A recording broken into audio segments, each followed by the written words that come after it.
Hari ini kita akan kembali belajar kepada firman Tuhan. Bapak Ibu, kita meski sadar dan tahu bahwa apapun yang hari ini kita nikmatin adalah hasil dari apa yang pernah kita tabur di masa lalu. Yang kita nikmatin hari ini tanpa kita sadarin adalah hasil dari apa yang pernah kita tabur di masa lalu. Entah itu hal yang baik, entah itu hal yang buruk. Sebab apapun yang kita kerjakan, yang kita lakukan hari ini, suatu hari kita pun akan menuainya. Jadi tidak ada yang sia-sia dari apa yang kita kerjakan hari ini. Kalau kita ingin menikmati hasil yang baik, kita harus menabur yang baik, kita harus melakukan yang baik. Kita harus menabur benih yang baik. Sebab semuanya kita sendiri akan menuainya di akhir zaman. Bapak Ibu, kita meski tahu bahwa segala tindakan, ucapan, perbuatan, perkataan kita ini semuanya akan berbalik kepada diri kita sendiri. Kalau kita ingin nikmatin masa tua kita menjadi masa yang dipakai Tuhan, masa kegemilangan, masa memiliki pengaruh luar biasa, masa tua kita menikmatin kemurahan dan anugerah Tuhan, masa tua kita tidak pikun, tidak stres, tidak bingung, tidak bikin menyusahkan anak. Mulai hari ini tabur, mulai hari ini hidup takut akan Tuhan. Belajar perkatakan firman Tuhan, belajar merenungkan firman Tuhan. Maka masa tua kita akan menjadi masa tua yang berguna. Masa tua yang bukan masa pikun, masa linglung yang gak ngerti apa-apa. Saya memperhatikan banyak orang yang masa mudanya gak terlalu peduli dengan Tuhan. Hidupnya ngawur, hidupnya serampangan, hidupnya sembrono masa mudanya. Mulutnya jahat, kelakuannya busuk. Ketika di masa tua, dia mengalami banyak kesusahan. Dia mengalami banyak penderitaan. Kalau nggak sakit stroke, menderita segala macam. Bahkan secara jasmani pun kalau kita ini menjaga kesehatan, kita tabur dengan pola hidup, gaya hidup yang sehat pun, masa tua kita pun juga menikmati tubuh kita pun yang baik, yang sehat. Dalam segala hal, hukum tabur tua itu akan tetap berlaku. Kita menabur benih, suatu hari akan tumbuh. Kita melakukan apa, suatu hari kita sendiri akan tuai. Karena selama bumi masih ada, selama matahari masih ada, hukum tabur tua itu masih berlaku.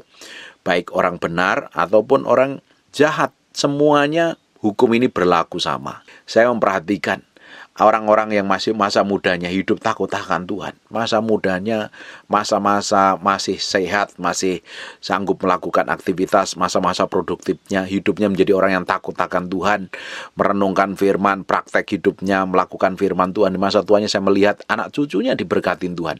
Bahkan masa tuanya dia sendiri, hidupnya jadi berkat, jadi teladan.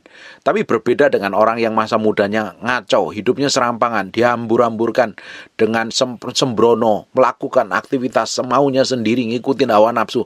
Ternyata masa tua mereka mengalami banyak penderitaan. Mereka mengalami banyak hal yang tidak enak. Mereka mengalami banyak hal yang mengerikan. Bahkan hidupnya, anak cucunya pun kacau dan berantakan. Kita akan melihat apa yang terjadi dengan orang Israel. Kita buka di Hosea pasal yang ke-8, mulai ayat yang ke-7.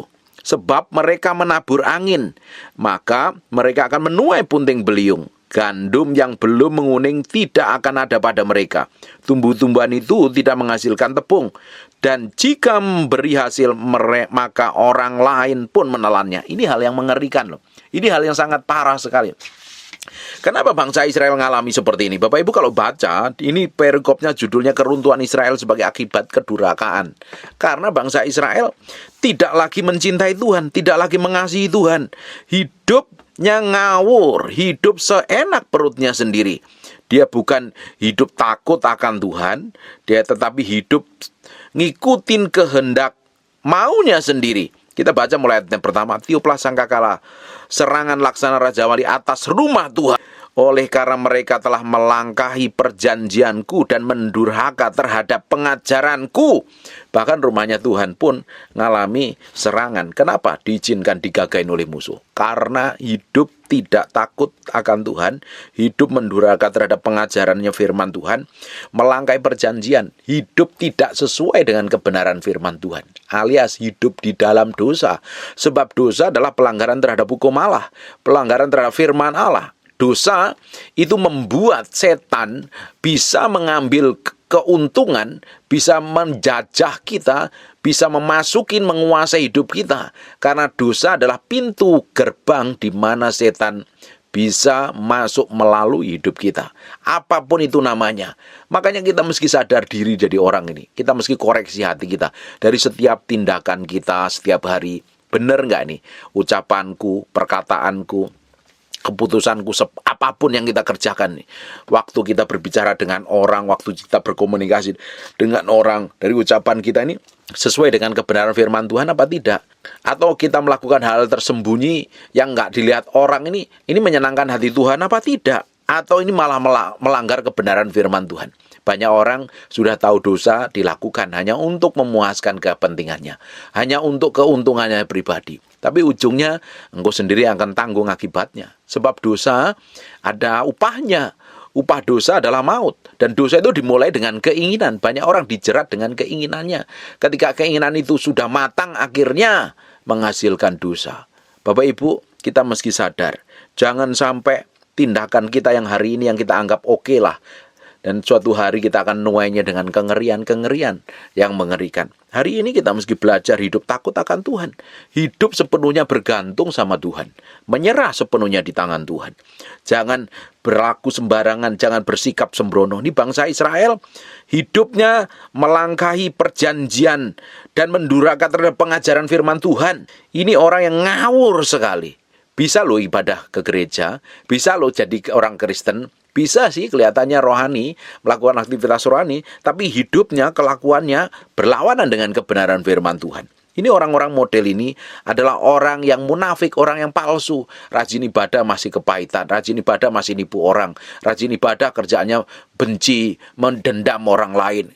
Rajin sih pelayanan, tapi simpen luka batin di masa lalu yang belum dibereskan, sehingga kelakuannya busuk, kelakuannya jahat, hidup penuh dengan kepahitan.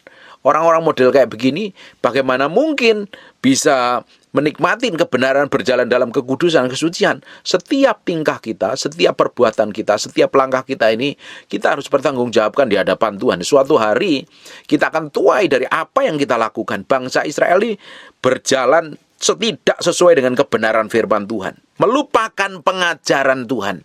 Jalan maunya sendiri, bertindak seenak perutnya sendiri. Ujungnya hidup menderita. Sebab dosa itu memutuskan hubungan kita dengan Tuhan. Kedurhakaan orang Israel ini membuat bangsa Israel runtuh. Tidak hidup dalam proteksi dan penjagaan Tuhan. Tetapi orang yang hidup takut akan Tuhan, hidup benar di hadapan Tuhan, hidup berjalan dalam ketepatan Tuhan, ketepatan ilahi, hidup takut akan Tuhan, diproteksi, dijagain, dan dilindungi Tuhan. Perhatikan ayat yang kedua. Kepadaku mereka berseru-seru, ya Allahku. Kepadaku mereka berseru-seru, ya Allahku, kami Israel mengenal Engkau. Ya kenal secara pengetahuan, tapi nggak memiliki hubungan pribadi dengan Tuhan. Kalau kita kenal Tuhan, kita pasti memberikan hidup kita ini sepenuhnya pada Tuhan. Alkitab ngomong, kalau engkau mengasihi aku, engkau melakukan kehendakku, melakukan perintah-perintahku. Kita nggak cukup hanya bilang cinta, tapi kelakuan kita jahat. Seperti kita ini mencintai pasangan kita. Kita bilang setiap hari I love you, tapi kita punya selingkuhan, kita punya affair, kita punya simpenan, kita berbuat jahat, mulut kita kotor, kita sering maki-maki merendahkan. Cinta kita itu hanya di mulut, tapi dalam praktek hidupnya tidak mencerminkan bahwa kita ini mencintai pasangan hidup kita. Kalau di serial kita ini mencintai pasangan hidup kita, kelakuan, sikap, dan tindakanmu benar-benar mencintai. Engkau benar-benar memberi yang terbaik. Beri hatimu sepenuhnya untuk pasanganmu. Engkau tidak akan menduakan. Bahkan kau akan berusaha melakukan yang terbaik untuk pasangan hidupmu. Tapi banyak orang cintanya palsu sama Tuhan. Bilang cinta di gereja, tapi praktek hidupnya dari Senin sampai Sabtu jahat, mulutnya jahat, kelakuannya jahat, hatinya busuk, penuh kepalsuan, motivasinya jahat. Ngomongnya sih cinta Tuhan. Datang ke gereja nyembah pun bisa nangis, bisa gemetar, bisa angkat tangan. Di altar kor pendeta bisa tumpangi tangan pendeta berkali-kali. Tapi pada praktek hidupnya, pada kenyataannya tidak mencintai Tuhan. Ini orang bisa berdoa, tapi hatinya jauh akan Tuhan. Jangan sampai kita menjadi orang yang punya KTP Kristen, identitas Kristen, tapi karakter kita bukan karakternya kerajaan Allah, karakternya iblis. Ini yang jadi batu sandungan bagi banyak orang. Kepadaku mereka berseru-seru, ya Allahku, kami Israel mengenal Engkau. Israel telah menolak yang baik, biarlah musuh mengejar dia. Bangsa Israel, Bapak Ibu mesti pelajarin dari seluruh perjalanan bangsa Israel sampai ke tanah perjanjian, kisahnya para hakim-hakim, kisahnya para raja-raja. Ketika mereka berlaku jahat di mata Tuhan, mereka mendurhaka kepada Tuhan, hidup menyimpang dari kebenaran, pemimpinnya jahat, rajanya jahat, dan tiba-tiba musuh di sekitar mereka menguasai mereka. Bahkan mereka bisa dibinasakan oleh musuh-musuh di sekitar mereka loh. Hari ini, kalau kita ini melakukan kejahatan, hidup tidak takut akan Tuhan, seperti kita ini memberi diri kita ini sepenuhnya kepada setan untuk digagain, dikuasain. Nah, setan itu kan kerjaannya, iblis itu kan kerjaannya mencuri, membunuh, dan membinasakan. Dia nggak mau hidup kita sejahtera. Dia nggak mau hidup kita damai.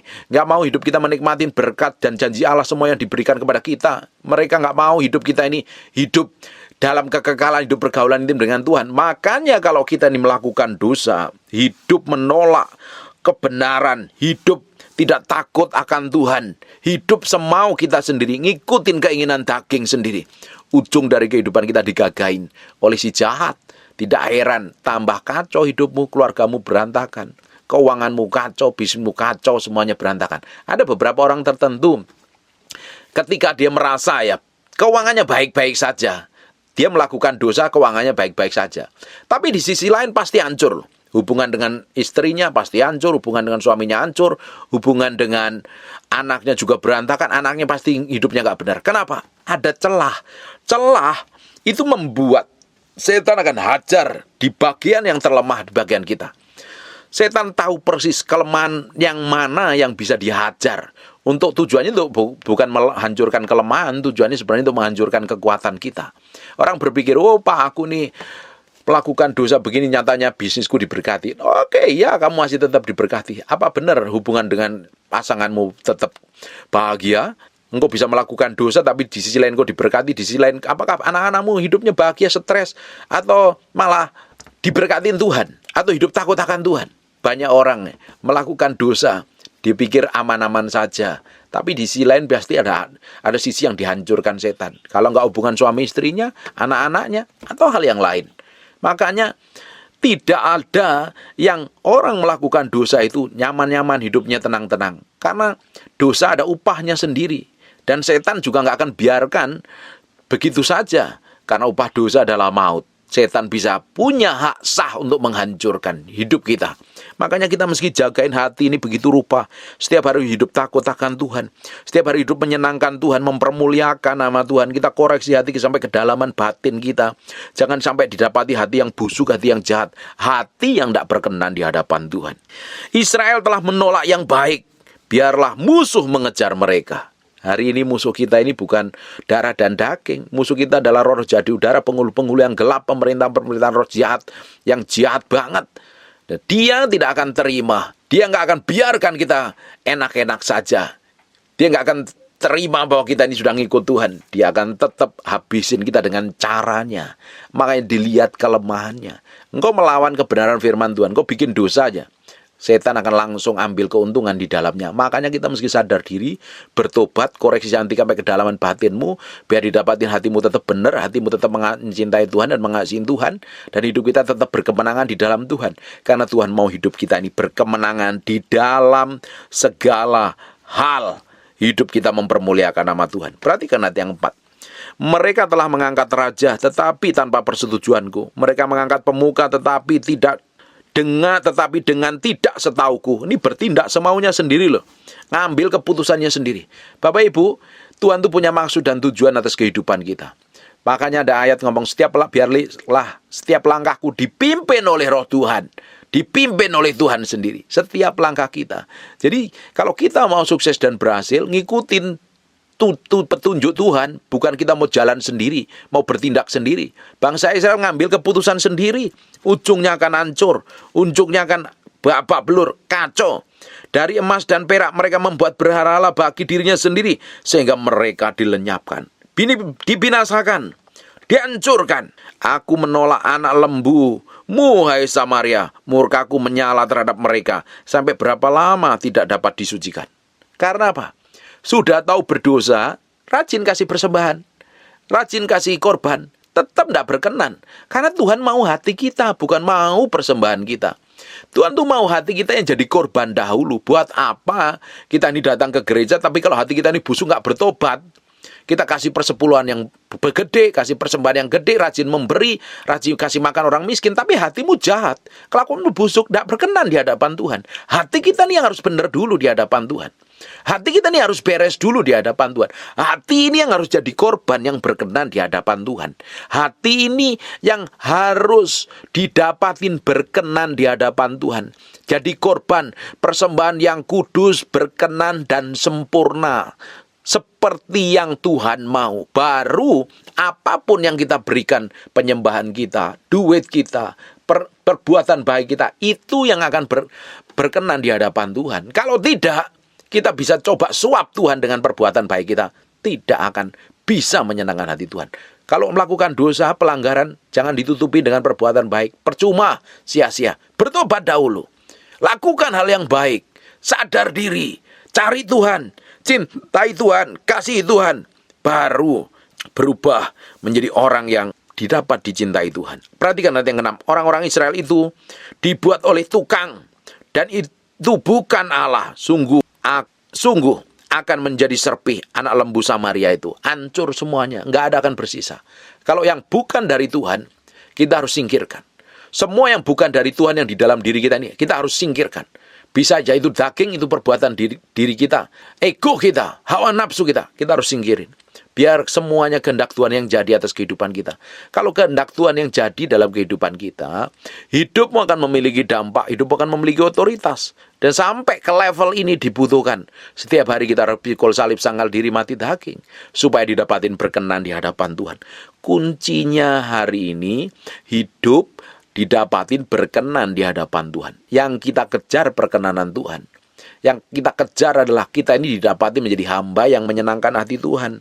Kalau tidak, kita bisa melakukan aktivitas kelihatannya rohani, kegiatan pelayanan, rajin ibadah ke gereja, tapi kalau hati kita busuk, hati kita jahat, tidak heran Tuhan tidak berkenan dari apa yang kita lakukan. Akhirnya apa? Ayat yang ke-7, sebab mereka menabur angin, maka mereka akan menuai punting beliung. Nah, naburnya kayak angin, pasti nuai punting beliung. Kamu menabur kejahatan, kamu akan nuai penderitaan. Kamu nabur dosa, kamu akan nuai kematian. Harus bertobat, balik bertobat hari ini. Tapi kalau kamu menabur benih yang baik, suatu hari kamu akan menuai kebajikan. Kamu menuai hidup takut akan Tuhan. Kamu menuai semua kemurahan Tuhan. Hari ini, nih, kita koreksi hati kita nih. Jangan lebih banyak ngelihat orang lain, kelemahan orang lain, kekurangan. Hari ini kita mau koreksi hati kita. Kita serahin hati kita ini sepenuhnya di hadapan Tuhan, biar didapatin menjadi orang yang menyenangkan Tuhan. Menjadi orang yang menyukakan hati Tuhan. Bukan sembarangan, bukan sembrono, bukan ngawur, bukan bertindak sendiri. Bayangkan Bapak Ibu, kalau sepanjang hidup kita, yang kita udah lakukan, udah lalui, hari ini, hidup kita ini gak memberikan hasil apa-apa, gak melihat hasil tuaian yang baik, berarti benih yang selama ini kita tabur buruk dan jelek. Dan kita harus berubah. Kita harus bertobat. Mulai tabur mulai hari ini. Sikap yang baik, perbuatan yang baik, tutur kata yang baik. Hidup sesuai dengan kebenaran firman. Lakukan itu. Suatu hari ke depannya kita akan menuai tuaian yang luar biasa. Kalau hari ini selama hidup ini hidup nggak jadi dampak apa-apa. Malah isinya kacau, isinya ribut, isinya gegeran. Mungkin selama ini kau belum nabur benih yang baik. Hari ini belajar nabur benih yang baik. Mungkin hubungan dengan keluargamu, dengan istrimu, dengan suamimu selama ini isinya gegeran, berantem, saling cakar, saling gigit, saling telan. Belajar tabur yang baik, tabur senyum, tabur perhatian, tabur doa dan tabur pertobatan. Sungguh-sungguh di hadapan Tuhan. Sebab kalau kita ingin menuai yang baik ke depan, kita mulai lakukan hari ini hal yang baik.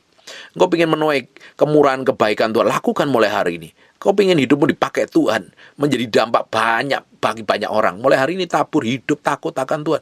Hidup bangun keintiman dengan Tuhan. Suatu hari kau akan menikmati hal yang ajaib, hal yang dahsyat. Tuhan sendiri akan beracara, Tuhan sendiri akan bekerja, Tuhan sendiri akan memakai hidupmu dalam sekara yang lebih hebat, lebih dahsyat lagi. Saya berdoa Bapak Ibu, apapun hari ini yang kau sedang kerjakan, kau lakukan. The best, lakukan seperti engkau melakukannya untuk Tuhan.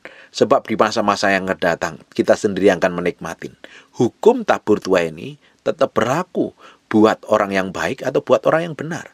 Kata Pak Amsal ngomong gini, hidup dan mati dikuasai lidah, siapa menggemakannya, dia akan makan buahnya. Itu menggemakan hal baik, dia akan menuai yang baik loh. Dia menggemakan yang buruk, dia akan menuai yang buruk. Kalau kita menabur benih yang baik hari ini, suatu hari kita akan menuai hasil yang baik.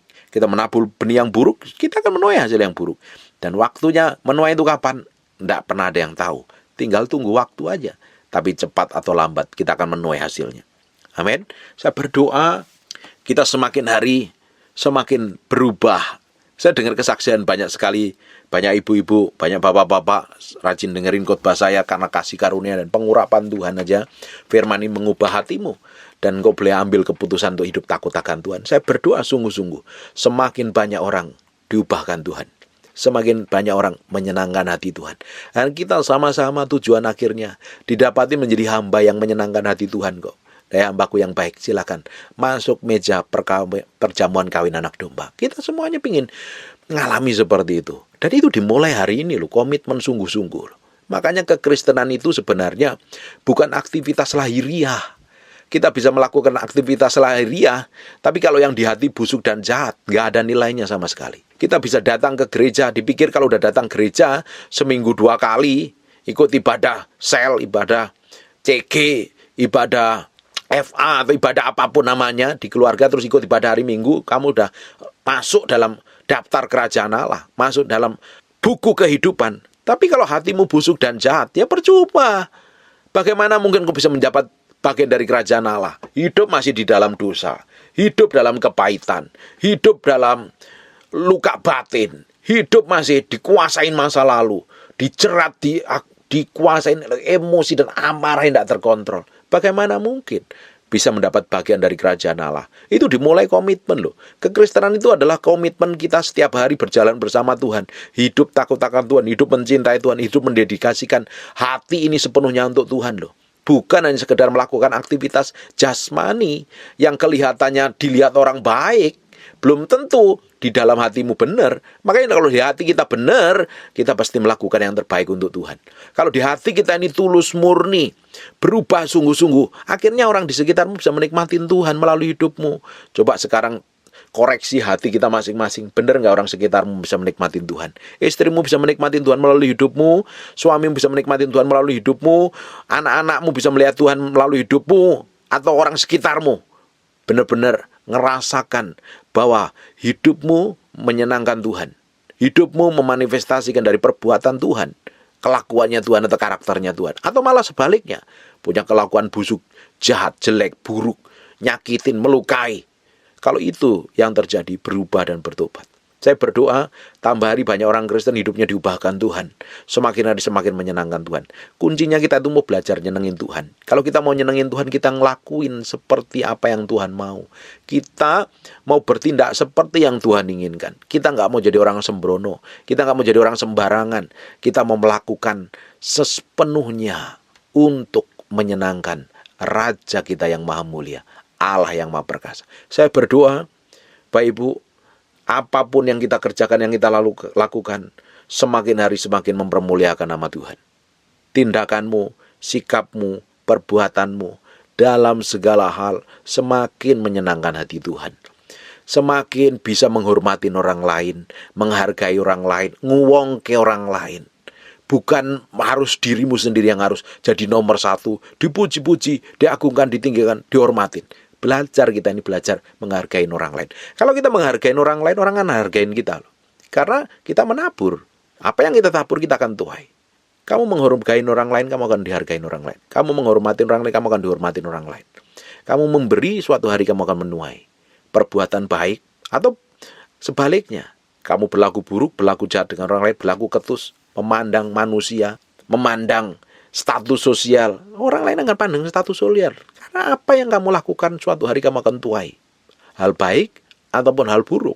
Dan kita harus memilih hal yang baik. Untuk kita bisa menikmati semua kebajikan, kemurahan yang Tuhan siapkan di depan kita. Bagaimana engkau akan mempersiapkan masa depanmu dimulai dengan hari ini. Kau mau nikmatin apa di masa tuamu? Kamu mau menikmati apa di masa tuamu nanti? Pikun, stres, panik, stroke, kacau, menderita, kelaparan, kekurangan, itu dimulai hari ini. Apa yang kamu tabur hari ini? Kalau engkau mulai menabur sesuatu yang mulia, yang kudus, yang suci, yang berkenan, yang menyenangkan hati Tuhan, kamu akan memenuhi kebaikan, kebajikan yang datangnya dari Tuhan. Makanya saya percaya dengan apa yang Daud katakan loh. Dahulu aku muda, sekarang aku sudah tua, dan aku tidak pernah melihat anak cucunya orang benar meminta-minta roti. Karena apa? Hidup benar di hadapan Tuhan. Bapak Ibu baca nih, perikopnya nih judulnya keruntuhan Israel sebagai akibat kedurhakaannya. Kalau hidupmu ingin naik terus dan tidak pernah turun, dipromosi terus, dipakai Tuhan terus, hidupmu harus hidup takut akan Tuhan.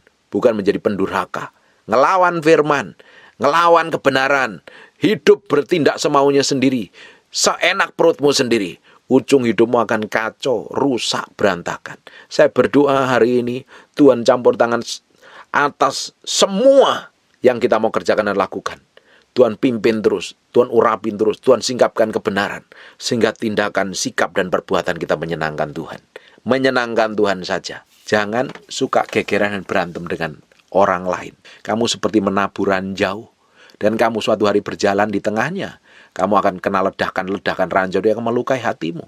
Kalau orang ini suka menabur gegerannya, suka berantem dengan orang lain, ngomongnya ketus, ngomongnya kasar, ngomongnya nyakitin, sikapnya dingin, sikapnya acuh tak acuh. Kamu seperti menanam ranjau di perjalanan hidupmu ke depan. Kamu tak sadar nih, kamu tabur ranjau nih. Suatu hari kamu akan lewati jalan itu, dan pasti ranjau itu akan meledak. Blam! Ujungnya kamu yang terluka. Kalau kamu menabur kebajikan, kemurahan, hal yang baik, hal yang sukacita, suatu hari kamu menuai hal yang indah, yang mulia, yang agung, yang datangnya dari Tuhan sendiri. Amin. Hari ini jangan menabur paku di jalanan. Jangan menabur bom di perjalanan hidupmu. Jangan menabur ranjau.